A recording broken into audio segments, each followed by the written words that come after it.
Jadi iya memang istiqomah itu kan bagian dari kontinuitas kan. Ya nggak masalah, mau nyeleng ya bagus, itu kan fastabiqul khairat kan, berlomba-lomba dalam kebaikan dan upaya yang untuk melakukan hal yang baik, yaitu boleh-boleh saja. Tapi ya di bab-bab sebelumnya itu tentang al-malal, tentang bosan itu selalu diterangkan di kitab ini bahwa dilihat kapasitas diri dulu, kuat apa enggak ya. Nah, dan satu hal yang penting lagi, tahajud kan dulu itu nanti dipastikan itu tidak mengganggu kegiatan-kegiatan kewajiban yang lain, pagi kuliah atau kerja atau semacamnya, jangan sampai mengganggu yang seperti itu ya kan. Nah nanti kok di tengah jalan kemudian kok merasa wah yang lain kok bermasalah ya, kerjaku gak semangat misalnya, gitu turunkan dulu itu, atau belajar kurang atau gak iso masuk gitu, boro-boro tahajud terlalu bengi atau kewengen atau seperti apa ya kan. Nah kemudian kok nggak masalah, ada masalah itu dan ternyata bolong. Nah gini, istiqomah itu kalau berdasarkan keterangan Gus Bahaya, istiqomah itu tidak selamanya kita harus melaksanakan sesuatu yang persis, misal tahajud. Nah malam itu kok kita itu gak tahajud gara-gara melakukan sesuatu yang itu baik ya, atau lebih baik itu malah bagus, tidak harus atau misal itu memang ketiduran ya, ketiduran kan, tidur itu kan tidak bisa dihukum, tidur itu nggak bisa dihukum. Kemudian mau dikodoi ya monggo silahkan dikodoi, cuma itu nggak jadi masalah ya ketiduran, karena tidur bahkan kita jam 10 tidur kemudian bangun jam 6 pagi sudah sholat subuh, nggak ada yang bangunin, nggak alarmnya, nggak ini, itu juga nggak masalah secara fikih ya. Tapi dikodoi nggak masalah, boleh-boleh aja ya kan. Tapi sebentar, itu kalau tahajud boleh nggak ya? Karena kalau sholat ba'diyah, qobliyah, misal kita terbiasa qobliyah subuh, itu boleh, itu nanti setelah ba'diyahnya itu nanti di sholat niatnya qobliyah subuh nggak apa-apa dikodoi itu kan. Tapi nggak tahu kalau yang tahajud ini bagaimana, nanti coba tak buka lagi.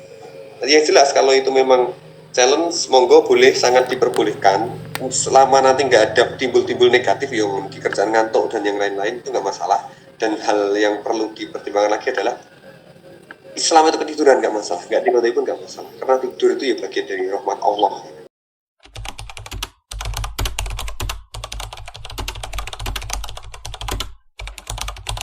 Sebenarnya membagi waktu itu kan yang tahu kapasitas diri kita sendiri itu kan ya teman-teman sendiri kan.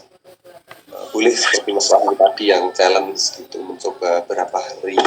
Nah standarisasi istiqomahnya seseorang itu biasanya 40 hari. Santren ya, kok bisa 40 hari nggak ada masalah, oh berarti udah berhasil. Biasanya gitu. Kalau saya pribadi biasanya setiap malam itu sudah berpikir besok mau ngapain aja ya. Oh nanti ngelakuin ini, ngelakuin itu, ini itu. Batas kerasanya bagaimana ya, itu bisa melakukan apa ya, dicoba dulu. Nanti kalau tiba-tiba kerasa kelelahan ya udah berhenti.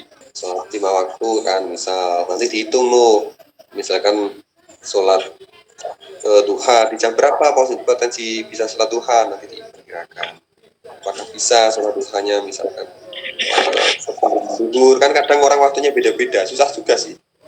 Kita berangkat kantor ya, kalau hitungannya Jawa lah, mungkin jam-jam 7 masih bisa tuh, setengah 7 sholat duha, mau sholat duha ya kan. Tapi kan nanti belum, nanti masih belanjanya, masih sarapannya, masih masaknya, masih yang lain-lain kan ya, itu hitungan semua, dihitung lah detail, dihitung secara detail dengan waktunya bagaimana. Dan ketika tahu itu berlebihan apa enggak, minimal dilaksanakan dulu. Oh ternyata nggak ngefek lelah nih, berarti ya udah lanjut terus. Kok tidurku malah terganggu setelah melakukan ibadah tertentu, ya udah berarti jangan lagi, berarti kurangi. Yang jelas adalah yang tahu kapasitas lelah apa enggaknya ya yang melakukan, itu nggak bisa pikir-pikir. Kalau katanya ngendikan yang Kanjeng Nabi kan man ta'amala, pokoknya saya lupa teksnya ya, intinya seseorang yang itu kemudian memikirkan atau ta'amul, tafakur saja itu lebih baik daripada beribadah semalaman. Karena Kanjeng Nabi itu memerintahkan untuk bagi kita itu menyisakan waktu 1 jam lah setiap hari untuk, atau 1 jam atau sedapatnya untuk bagaimana ya ini ya tadi ya, bagaimana yang ditanya apa aja yang sudah dilakukan, apa yang belum dilakukan, itu penting sekali tentang muhasabah ini.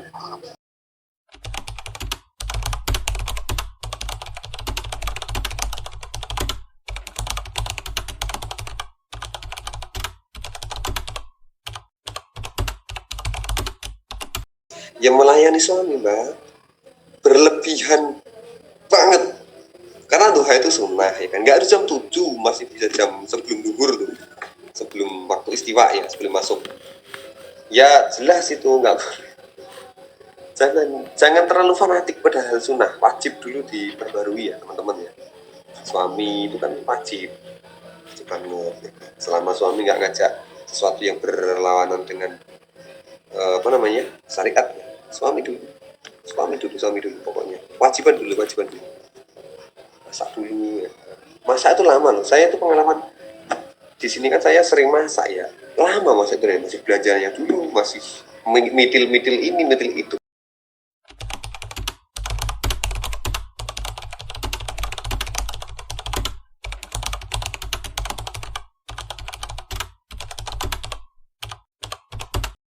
Yang nganggur ini dalam arti nganggur itu ya melakukan sesuatu yang tidak mubah ya. Sesuatu yang tidak mubah alias makruh atau malah maksiat, nggak boleh. Kalau melaksanakan mubah mah bagus, boleh-boleh aja, nggak masalah. Dalam arti nganggur itu kita melakukan sesuatu yang sifatnya makruh, halnya makruh, atau hal yang bahkan haram, itu nggak boleh, itu makruh. Karena kalau beramal dunia ya nggak masalah, atau beramal akhirat berarti kan itu bagus, selama itu nggak dan tidak melaksanakan maksiat. Teman-teman di dunia kuliah itu teman-teman istighol dengan maksudnya ya, karena jangan sampai ketersibukan yang terlalu keluar dari dunia kuliah. Istighol bigori maksud ya, alat yang dimaksud tersibukkan dengan niat utama kuliah sama saja keluar dari kuliah itu. Jangan terlalu sibuk, jangan terlalu terburu-buru untuk hal yang lain, karena kuliah itu kalau dalam copat masih levelnya adalah kinanti ya, masih kinanti, belum ke asmorodono, belum gambu, belum dandang gulo dan lain-lain. Fokus dulu kuliahnya, nggak usah sibuk yang lain. Oke, pokoknya ya semua kitab tebal ini paling pertama dimulai dari niat. Kitab-kitab tebal itu yang dimulai adalah niat. Di atas itu semuanya kitab niat. Jadi ya udah, kalau niatnya kuliah ya semuanya dicurahkan mengenai hal yang berkaitan dengan dunia, nggak usah yang lain, nggak usah ke susu menikah, kerja dan yang lain. Oke, terima kasih Ustadz. Ini kan tadi bahas zuhud, lah. Misalnya kalau kita sebagai manusia itu kan kita belum tahu kayak praktek di kehidupan sehari-hari zuhud itu contoh dalam kehidupan sehari seperti apa. Sedangkan kalau kita misal tidak pementingan dunia kan, kita kan hidup di dunia. Gimana sih caranya menyeimbangkan untuk kita selalu mementingkan akhirat dan dunia itu seimbang, itu caranya seperti apa gitu. Sampun ngeten terima kasih Ustadz. Untuk menyeimbangkan antara akhirat dan dunia ya, jawaban sing enak ya. Jawaban paling enak ya, kita harus memiliki dunia dulu. Karena ketika kita memiliki dunia, nanti kita bisa menyeimbangkan. Nah, kalau kita mau menyeimbangkan dunia dan akhirat, sedangkan dunia kita belum punya, katakanlah ya, nah, itu intermezzonya. Jadi ada dua ulama garis besar mengenai zuhud dan sufi ya. Ada mazhabnya Syekh Abdul Qadir Al-Jilani yang dia itu menjauh dari dunia ya. Imam Ghazali termasuk menjauh dari dunia. Cara berzuhudnya adalah dengan zuhud yang fi'liyah ya. Tasawuf fi'liyah ya. Benar-benar meninggalkan, benar-benar mengurangi banget. Ada mazhab yang Syekh Asadzili ya, Imam Asadzili itu beliau mazhab yang ya kudu kudu sugih, awake dhewe ibadah ya kudu apa pakai baju yang keren, ngaji ya kudu masuk menghormati ilmu nggawa baju sing asal katakanlah. Kemudian sholat yo gua wangi-wanginya cuma wangi, itu Imam Syadzili seperti itu mazhabnya. Jadi di dunia zuhud, dunia tasawuf ada dua, yang pertama benar-benar anti dengan dunia, anti dalam arti fi'liyah, dan satunya adalah anti dengan dunia tapi hanya faktor, cuma di hatinya saja. Maksudnya kita boleh kaya, kita boleh miskin juga nggak sebuah larangan, tapi yang paling penting melihat kedua tadi ya kembali semuanya ke hati ya. Diniatkan ke hati. Misal kita memiliki motor ya diniati semuanya untuk lillahi ta'ala. Makanya di dalam pergerakan kehidupan kita disuruh untuk mengawali segala sesuatu dengan berdoa supaya tidak hanya fokus ke hal-hal duniawi. Perbedaannya antara kiai ya katakanlah kiai ya, perbedaan antara kiai dan juga orang awam ada artis lah yang sugih miliarder kalau sama-sama kiai sama-sama, dan artis ya sama miliarder. Kalau kiai punya mobil kebanyakan ya teman-teman dia kan dibuat untuk pengajian, dibuat untuk menghadiri undangan ini itu, untuk isi kusah di sana dan di sini.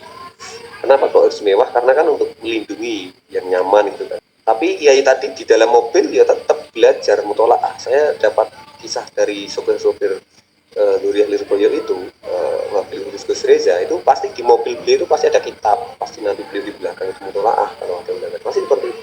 Nah itulah kemudian yang membedakan alpartnya artis. Nah alpartnya artis di dalam buat mungkin buat dugem, mungkin buat jedak-jeduk kan, letak perbedaannya di situ. Bagaimana memfungsikannya. Nah, intinya adalah dunia ini adalah media, terserah kita mau mengarahkannya kemana. Dan yang paling penting jangan diletakkan di dalam hati. Kalau saya orang awam, saya tidak mondok, apakah bahaya mengamalkan hizib bahar tanpa ilmu? Jangan ya, minta ijazahan kalau kata saya, jangan sembarang mengamalkan. Sudah ya teman-teman, kurang lebihnya mohon maaf. Sampai berjumpa di yang akan datang dan istighosah setiap hari, semoga bisa istiqomah. Kurang lebihnya mohon maaf. Wassalamualaikum warahmatullahi wabarakatuh.